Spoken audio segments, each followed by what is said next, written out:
Hello అండి, అందరికీ నమస్తే. నిన్న మన డిప్యూటీ సీఎం పవన్ కళ్యాణ్ గారు దువ్వాడ శ్రీనివాస్ గారి కోసం కొన్ని వ్యాఖ్యలు చేశారు. అవేంటో చూద్దాం. ఉదాహరణకి మనకి ఈ మధ్యన శ్రీకాకుళంలో ఇలా మాట్లాడుతూ ఉంటే ఆయన ఎమ్మెల్యే అనుకుంటా, ఎమ్మెల్సీ గుర్తురాలేదు, ఎమ్మెల్యేనో ఎమ్మెల్సీనో గుర్తు రాలేదంట. అంటే ఒక ఉప ముఖ్యమంత్రిగా ఎంతమంది ఎమ్మెల్యేలు ఎవరు ఎమ్మెల్సీ స్థానంలో ఉన్నారో కూడా తమకు తెలియదు. అండ్ మీకు తెలియకుండానే కేసులు పెట్టేశారా? 2025లో మీ మీద చేసిన కామెంట్స్ కి ఆ రోజే కదా నాదెండ్ల మనోహర్ గారు స్పీచ్ మాట్లాడి ఎమ్మెల్సీ గారి మీద కేసులు పెట్టాలని చెప్పి అప్పుడే కదా కేసులు బనాయించారు. సో మీకు ఎమ్మెల్యేనో ఎమ్మెల్సీనో కూడా తెలియకుండానే మీరు ఒక ఉప ముఖ్యమంత్రిగా ఉన్నారు.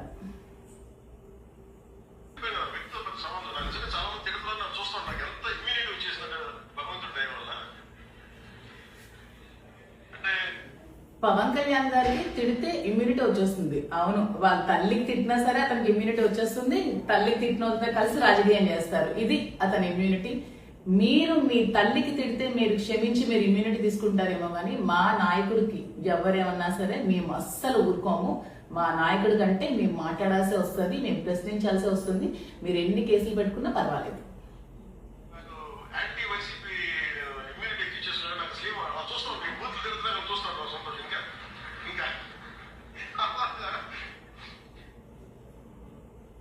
బూతులు తిడుతున్నా చూస్తూనే ఉంటారట. అవును, మీ తల్లిని తిడుతున్నా కూడా మీరు చూస్తూనే ఉంటారు. అది మీ రాజకీయం.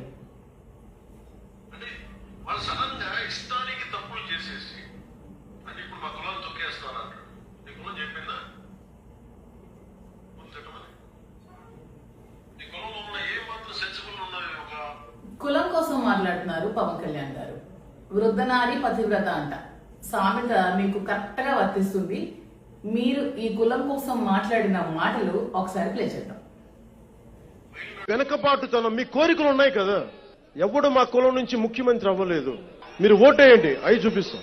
ఈ రోజు నేను కోరుకున్నానంటే భీమవరం నుంచి చాలా బాధగా ఉంది మాట మాట్లాడడానికి. కనీసం ఆంధ్ర భావన ఎలాగో లేదు, కనీసం కుల భావనను తెచ్చుకుని బాగు చేయండి రాష్ట్రాన్ని. ఆంధ్ర భావన ఎలా నన్ను ఒక కులానికి ఉంటే అరే నేను షెగివేరాన్ని స్ఫూర్తిగా తీసుకున్నాను. నా కులాన్ని నేను గౌరవిస్తాను.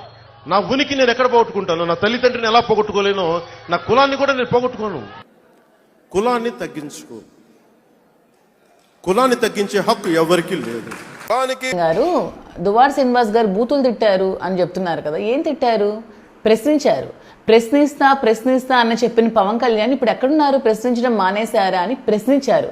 వీలైతే ప్రశ్నల్ని ఎదుర్కోండి, అంతేగాని ప్రజాస్వామ్యం అంటే ప్రతీకారం కాదు. అయినా దువ్వాడ శ్రీనివాస్ గారు కామెంట్ చేసింది పవన్ కళ్యాణ్ మీద.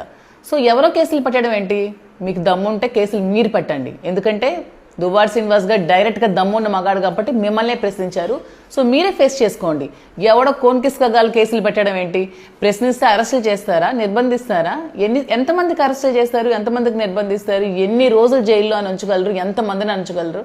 ప్రజలందరూ గమనిస్తున్నారు. రెడ్ బుక్ పేరు చెప్పి నిర్దోషులను టార్గెట్ చేస్తున్నారు. రెడ్ బుక్ రాజ్యాంగం అనేది చాలా క్రూరాత్మకంగా ఉంది మన రాష్ట్రంలో. ప్రజాస్వామ్యం అంటే ప్రతీకారం కాదు. ప్రజాస్వామ్యం అంటే ప్రజలకు సేవ చేయడం.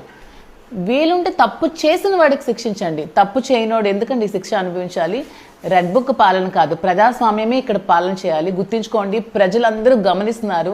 ఈ 2 సంవత్సరాల్లో మీరు చేసిన అరాచకాలు, ప్రతీకార చర్యలు అన్ని గమనిస్తున్నారు ప్రతి ఒక్కటి కూడా. ఎందుకంటే మీరు వచ్చినప్పటి నుంచి ప్రతి ఒక్కరి మీద ఈ సోషల్ మీడియా కేసులు పెట్టి అనవసరంగా హింసించి, కుటుంబాలను హింసించి, ఆడపిల్లల్ని హింసించి ఇంత ఘోరాలు చేస్తున్నారు. ఆడపిల్లల మీద మా మీద చాలా మంది సోషల్ మీడియాలో ట్రోల్ చేస్తుంటే అవేమీ మీరు పట్టించుకోరు. మేము కేసులు పెడుతున్నా కూడా తీసుకోరు.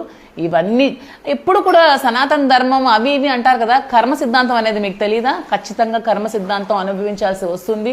దీనికి భారీగా మూల్యం చెల్లించాల్సి వస్తుంది. ప్రజలందరూ గమనిస్తున్నారు. తగిన గుణపాఠం మీ అందరికీ కూడా చెప్తారు. మళ్ళీ జగన్మోహన్ రెడ్డి గారిని సీఎంగా ఎన్నుకుంటారు. మీ అందరికీ తగు సమాధానం త్వరలో జగన్మోహన్ రెడ్డి గారే చెప్తారు.